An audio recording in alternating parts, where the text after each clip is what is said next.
Welcome to the Ransomware Battleground, where we dive into the world of cybersecurity and hear firsthand those that are deep in the fight to protect your data and peace of mind.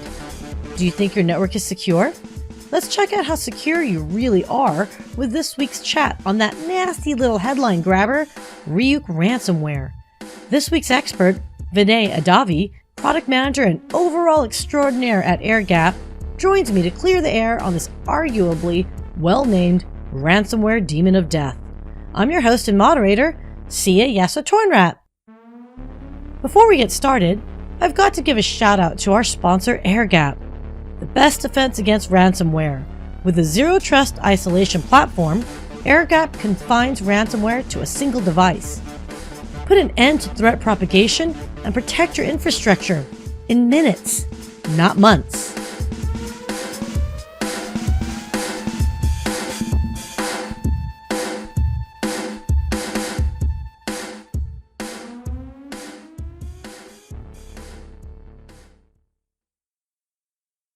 Welcome to the Ransomware Battleground.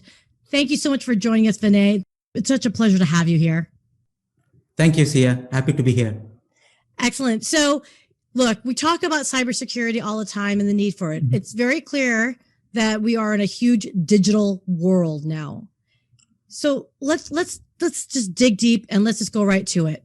I've heard the term ransomware used a lot, and it's really grown in the last few years. But can I ask you, give me your baseline definition of ransomware so you and I are on the same page? Ransomware is nothing new. It's just another software that is sitting on one of your phones or machines.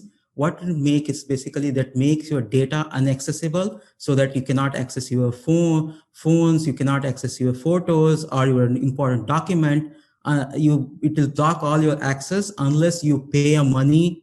You won't be able to access. So it's just in a nutshell, it's just a bad software and causing harm to all the people and the companies and even the state governments.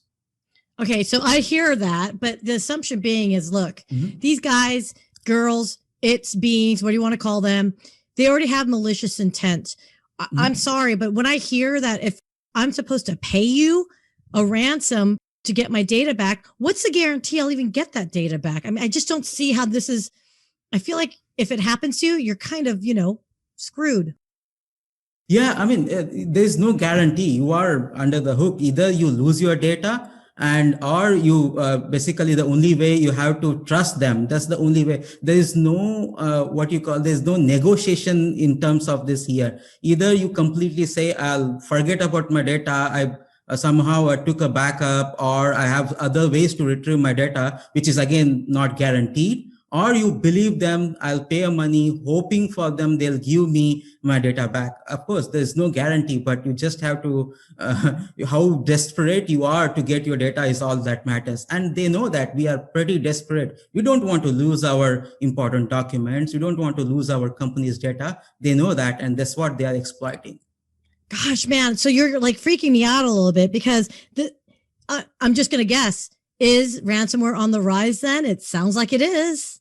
Oh, yeah, it is. I mean, this is getting worse every year. I mean, the statistics like growing staggeringly every year on year. And this is going to get worse because of the COVID. All the people are losing their jobs, economic pressure. There's going to get worse. There's a very thin line now between doing a bad stuff and doing for your living. And people are taking the bad step, and they started using some of the freely available tools out there and using it as a ransomware and starting earning as their day-to-day job because they're not finding the jobs these days. So, okay, we're talking about ransomware in general, but particularly Ryuk. I mean, we're hearing Ryuk way more. I mean, I feel like Ryuk has come on strong. They call it the demon god, if you will, or the demon of death, right? Yeah, I mean, why is Ryuk different than standard ransomware? Because I'm hearing Ryuk, and not necessarily the others. Yeah. If you just dig down to the Ryuk, right, it's actually a Japanese comic villain. So it sends a death note to the people and then comes to the human world and kill the people. That's how it is. So similarly, the Ryuk ransomware is no different. It literally sends you a death note. They're saying, hey, you have to pay money, otherwise I will expose your data, which is more desperate, because some of them are very confidential data. Sometimes you say, okay, I'll let go my data, but if that goes public, oh, that is more dangerous. That's what exactly Ryuk is trying to do. And what it really has come on from is matured from. It used to start targeting when it started in 2017 and 18, the small companies, and there was like some smaller payouts. But now they have matured and targeting the large corporations, which have a more critical data and asking for more demand. And some report says that the demands are in the millions. Yeah. So in 2019 alone, they earned more than 61 million according to the FBI. That's the report, and I'm pretty sure that his number is increasing in 2019. It will be higher than that. Well, I'd imagine that's what was reported. I can't begin to imagine companies that were probably afraid to report that they got hacked, right? So yeah, these are some of the state governments, some of the municipal governments. They report because they are fiduciary duty to report them. But some other companies, they don't have to report, and it's always the bottom of the pyramid, right? Is much bigger. So I'm pretty sure that just the 61 million just reported, there'll be a much higher number. So I've heard that term before, and God, we got to talk about this: big game hunting. So who would be a big game hunted then? What industries would that be, or verticals would you say are the major targets? Yeah, so the ransomware does not discriminate any color, religion, or the country. It's literally going after everyone. And especially the more vulnerable the industries like hospitals, the state government, counties, because they don't have the large IT force to manage the IT network. Right. So they have limited space. Their bread and butter business is to save people and to help people. And they are more vulnerable, and the bad guys know about that. So they are actually hospitals and the county government, state government. Those are the biggest impact. Apart from that, they also went into large corporations as well. Some of them like Steelcase, some of them like a furniture manufacturing company. And then they went after the United Health Services, which is a large hospital chain. So they're literally going after everybody, and it's more impactful for the hospitals and the counties and the state government. But even the large corporations are not falling into the trap of the Ryuk. You just nailed something. I'd like to expand a little bit more, if you don't mind, which is the public sector space. So you've got county governments, you've got local, you've got school districts, right, where they've got data. I have to ask, because they know that, I feel like these organizations don't have the IT budgets necessarily to dedicate to a pure IT force or security division, if you will. So, are they screwed? Because so how else can one look at that and say, okay, do they just have to put the money into it? Is this something that you have to put money into now, and there's no option, or is it you just have to roll the dice and risk it? Yeah. So that every annual budget they do it, there's always a budget for something, right? Hiring more people, buying more equipment, and now they're having a budget for the ransomware. Either they pay buy the insurance for it. So now some of the insurance companies are paying the insurance premium, so you can purchase it. And whenever the ransomware is impacted, so you take an insurance payout from them. That is one option. Of course, the better option should be you protect yourself. Invest on the security services, security infrastructure, so you better protect it rather than just investing on insurance or paying to the bad guys. So it's not just the paying to the bad guys. Your reputation will be at stake. So once you get impacted, you will lose the confidence from the people, your customers. So they should better protecting themselves by investing in better security, better training, and all of that, rather than paying to the bad guys, as well as buying some insurance or something like that. Okay, so then let's shift it over to the bigger companies, organizations that can manage it. They've got the IT budget, they've got money, they've got staff and resources.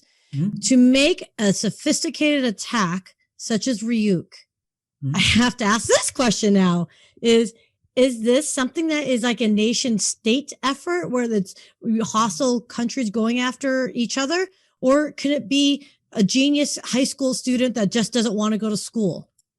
Yeah, I think if you look at the Ryuk by itself, it's a modular software. There are certain components that are sponsored by the state government. At some point, some state government funded something to do some bad stuff. So that particular thing is now online, right? So and this the script kiddies, whatever we call it as a high school kiddies, they're using that freely available tool that was developed by the big state government and using it against the corporations or using it to the common people and extracting the money. So it's a mix of both has to be blamed here, because first in the place, the state government should not have funded those projects which will allow those tools to come out. And of course, and even the high school student, you can't they are also to be blamed because they are using those tools and attacking the common people. That's insane. That's absolutely insane to me. So, okay, fine. We know that the Ryuk happens. We know how bad it is. Okay. But once it's in your network, what happens? Like, how does this, how do we stop it from propagating, or how does it work? Can you clarify that for me? Yeah. So the Ryuk has it has a different strains and different mechanism how it's attacked. But if you literally have to look into that, I'll show you the one. This is can be summarized into 5 stages, right? So I'll show the 5 stages there. If you look at it, all these 5 stages happens in an hour. So this is a sample I showed you within a 2 hour. Starts from initial access, and when the all system was ransom, it just took 2 hours there. So it's literally starts with the first infection. What we call it as a first infection is the first it will look for the weakest link into your network, right? So that's your first victim. So next is after that, there are various ways to get into your first victim. The common one are phishing, exploiting some of the old software, unpatched software, but the most common one is a phishing. So Ryuk basically uses some of the tools existed in the other ransomware like Emotent and TrickBot. They use them and get into the initial access. Right, so it took some time. Once you click a link, you'll get an email say, "Hey, you won $1 million lottery." So people are tempted and they do click it. That's all is required for them. That's all the mistake is done. That's it. So they click on the link and that's the first initial access, right? Mm-hmm. Next, once you click it, it will download the tools like I just talked about, the Cobalt Strike.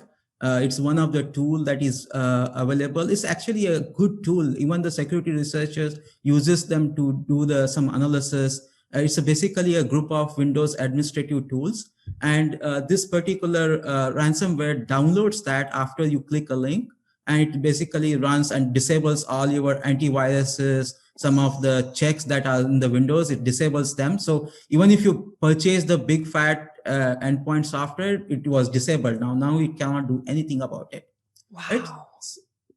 Next, what does it do?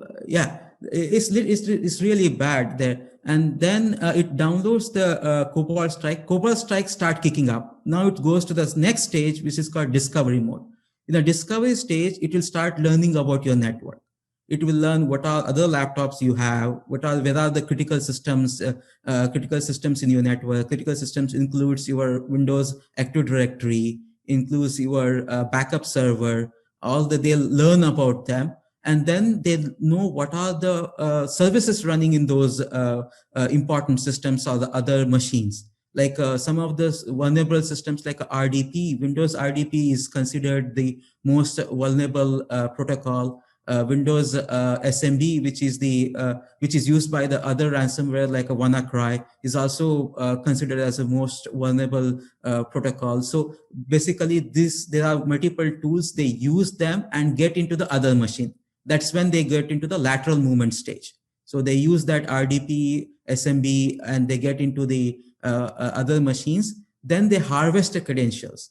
They don't, even if you have a password, there's some of the systems stores the password for doing their job, because they store it for the next time, so it won't ask you. So it will basically able to go into the system and retrieve that saved password. So there are some tools like Mimekats, Rubius, that those tools uncover your saved password. And once they get into your system, they have your password, that's all they need. And then they go into one of the other machines, which is called a domain controller, which is the most important system in the enterprise. Once they get into that, that's done. After that, they will, someone sitting from the thousands of miles away, he will issue the command, and within 10 minutes or 20 minutes, all your systems are breached, and suddenly it's all encrypted. Even they disable your backup systems. Even if you have a backup, they'll disable them as well. The backup systems. Okay, so I thought there was a way that if the back was like in a remote location or off the network, that's okay, because it's already been firewalled off, if you will. This is like even if the backup is in the same network, it's all infected. It's all compromised. Is that what you're saying? Yeah. So because the domain controller or the Windows file share, which is they get your admin passwords, right? So they have administrative password, which is more stronger. And the same administrator password also works for the backup system as well. And you don't know, even if your backup system, you don't know at what time the iOS backup is good or bad. You can't trust whether its backup is impacted, not impacted. It's hard to identify how good or bad a backup is. So Vinay, if I can ask this then, okay, what are people using currently now? You mentioned the fact that endpoint and network security is failing and compromised. Well, how is it failing? And again, what is it that they're using that is failing? Yeah, so there are good solutions exist. All of them, they are focusing on protecting from the first victim. So your next generation firewall, anti-malware software, endpoint software, they are good solutions. They are doing a really good job, but they all focus on protecting from the first victim. But we all know that it's a lost cause, because some people continue to click a bad link, continue to put the USB keys that not supposed to put it. So one or the other way, the first victim get always impacted. So right now, no one is looking into that, how that one infected machine propagate to the other machines and stop that kind of a propagation. The focus should be that you should always believe one or the other way. There's always a first wing, the one machine get infected in my network. The focus should be how to make sure that one machine does not infect the other machines or get into my business systems. I think there's a lack of solutions or lack of focus on that aspect is what the bad guys are utilizing it, and they are getting into easily find the weakest link and then get into the business systems. I mean, I think it's easier to send down what the weakest link is, but what exactly should you look for? What is a definition of a weakest link then? Yeah, so the weakest link is anybody who is unknowledgeable in the IT space, like someone is doing an accountant, for example, right? Yeah. Or salesperson. Yeah. They don't know, they're not a knowledgeable person, and if they get an email saying, "Hey, this is the 12 p.m. meeting. You need to open this document," and they open it. So that's the weakest link, for example. And what you do it when they click a link, when the machine is infected, that machine will start propagating to the other machines. It will start talking to your peer. It will start talking to the backup systems. It will start talking to your file share. It will business critical applications. That's where there's a lack of solutions exist today, because all the firewall, everything protecting from the bad coming from the internet. There's nothing exist when there's a bad is already in the system and getting into your other internal business systems. There's nothing exists today. And that's where some of the companies like Airgap really focusing on that aspect of looking into when the threat is already inside and propagating to the business critical systems, how we detect it and protect it is what the focus on the companies like Airgap. Okay. And then the last part of it, number 5. Yeah, it's once is to get into a system. After that, it will start issuing the encryption. That's when they'll all the encrypt all your data, strong data, and only the key that decrypt the data is with them. So they will show you nice page saying that, hey, you have to pay so and so in the bitcoins. Another bitcoins is a great way to hide behind, not know, because you don't know. There's no paper trail exist in the Bitcoin, right? So Yeah. they ask, yeah, so they ask for the bitcoins, and only way to get that decryption key is by paying them. That's all. So what we're talking about here, okay? So if we're talking about the actual impact, you mentioned before, $61 million, right? Yeah. But now with the advent and growth and popularity of cryptocurrency, now there's like a pure digital hack, pure digital robbery. And there's no, I mean, this is like completely like 100% masked virtual attack on you. Yeah, Is yeah. that right? You never correct. Even if after come to know that you can get into some of all you can do is aftermath. Oh, this is how it happened. This is how it happens.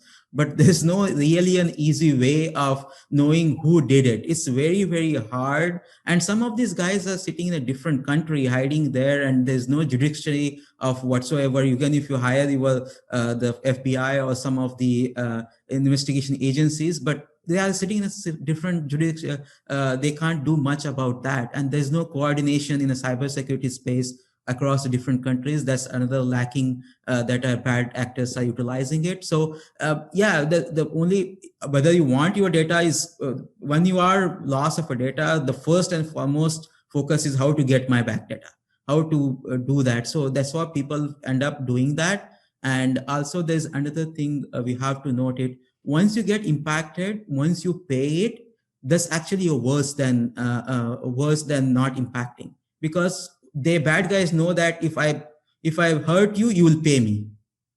So they use that as a next time. There will be today is Ryuk, tomorrow it's an emotant, the next day it's another one. So it constantly goes on. Oh my gosh. So, okay, you just mentioned something and it was very quick. So I want to catch that point. There is no world police force that we all agree on as citizens of Earth to protect ourselves from this type of ransomware. Why is that?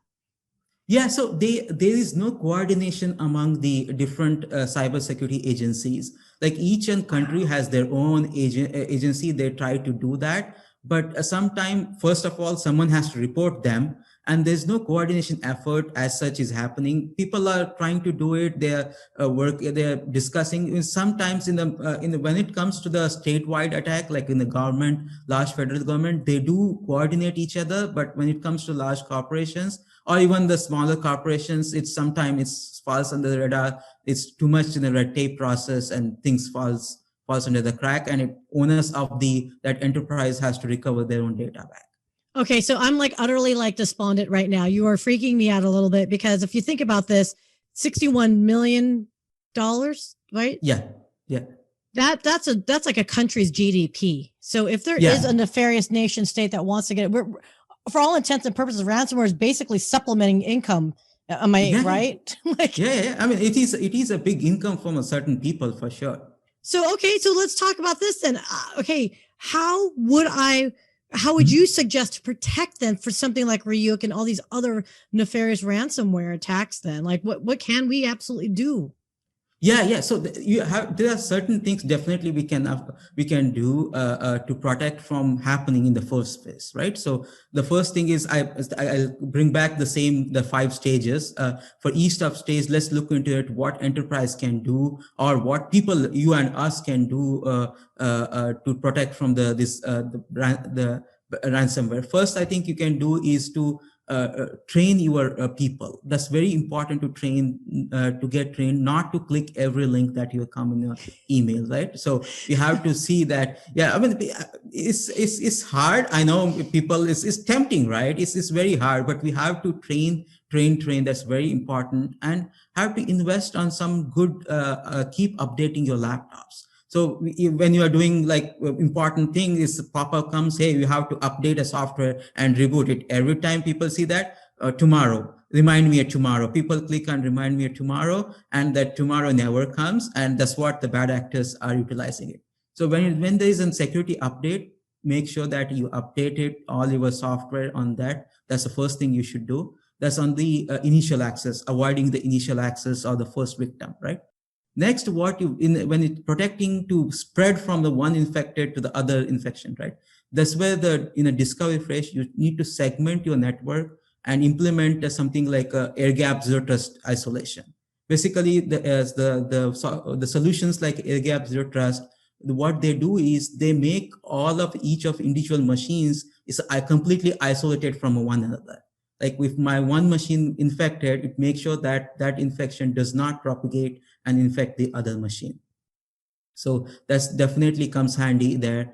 And next is to make sure that you protect your business critical applications. So again, there's some frameworks like a zero trust network access, and some of the frameworks are available to implement that. The Airgap is also has a solution where we protect the applications from the attack from the infected machines by challenging the intent of the access, as well as providing only session layer access there, right? So that helps there. And also make sure that you have a good multi-factor authentication implemented on your applications.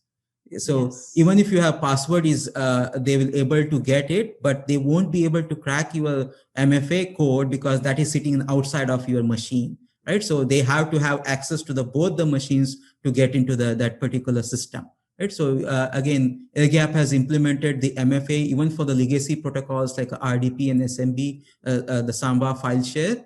We have implemented the MFA implementation for that. So there are some such tools it can be used. And of course, the last one is to avoid encryption.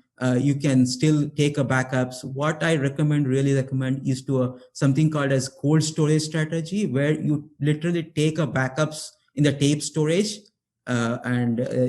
Traditionally, if you remember, tape storage used to be in the CDs and DVDs and literally tapes, right. And you take them and keep it in your locker, in the bank locker, literally, right? So that's how it's completely offline. Those are some of the techniques will avoid getting impacted. In all, things do go bad. Despite of all these precautions, proactive measures, things do bad. So the one thing most important is when things go bad, you should have the incident plan, how to protect or how to reduce the exposure when things go bad. That's where, again, the Airgap Zero Trust Isolation has a feature called Ransomware Kill Switch, which is a great tool that will immediately spring into the action and stop the ransomware propagating and protect your business critical applications. It is just a click of a button. It completely stops and stop the ransomware getting into the system. So those are some of the tools exist today. Right. So it's like it just stops it right in track once the kill switch is triggered and activated. Yeah. Yeah, it is like if you go to the gas station, there's emergency stop. Whenever there's a fire, you just push the button and it will start. It will just stop all the fuel from goes to the underground. It's ransomware kills, which is exactly the same thing. It will stop all the lateral communication. It will stop access to your backup server, your Active Directory, and the file server, so that the ransomware does not get into those business critical systems.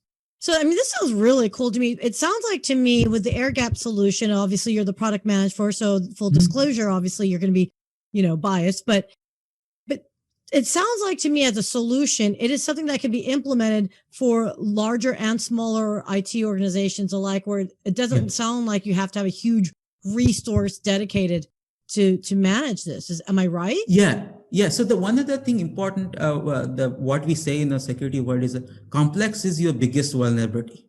It's too complex. People tend to take the bypass side, right? So when we started the company, we made sure that the solution is very simple.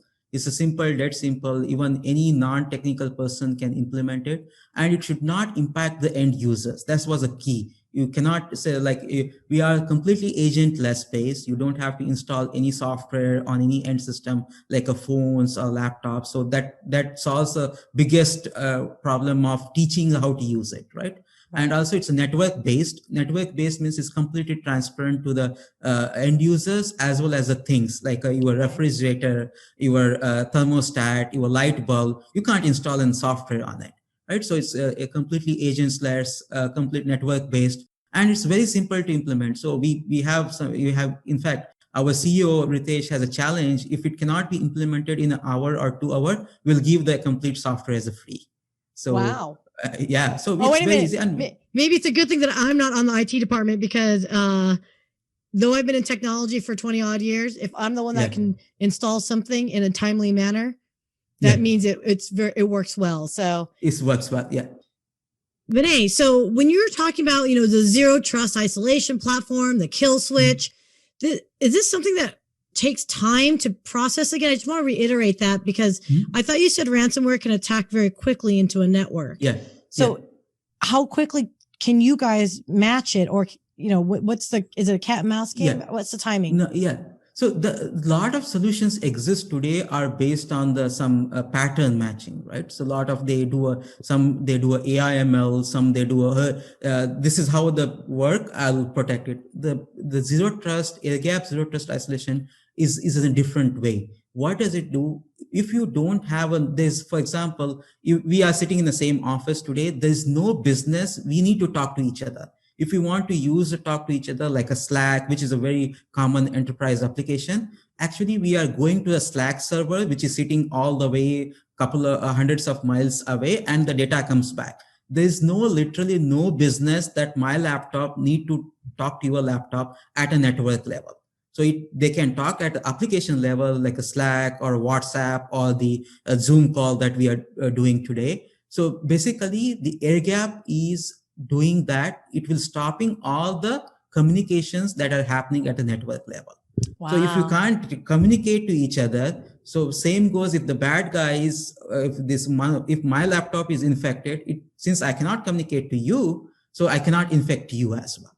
So we are taking that approach. We are using the zero trust approach, which is like, unless there's an authorized communication needed to one machine to talk to other machine, we will basically stop all the lateral communications. And same goes to when the users or the machine need to talk to the applications, we verify the intent, then only we'll allow the access. In that way, not the bot or some ransomware sitting infected machine can easily get into the other machine. So we don't really focus on matching what ransomware does or AML. We're focusing on proactive measure. It's like a vaccination rather than the medicine. Got it. Oh, on that note, I think that is the best way to describe how these types of solutions that need to mitigate the damage that ransomware causes. I think that's awesome. So I really appreciate your time, Vinay. I got to tell you, you really helped educate me a little bit, and hopefully the folks that are listening today. So Airgap.io, great organization. Check it out. And if there's any other questions, I think we could wrap it up for Ransomware Battleground podcast. Thank you very much for joining. Thank you, Sia. Thank you. Bye.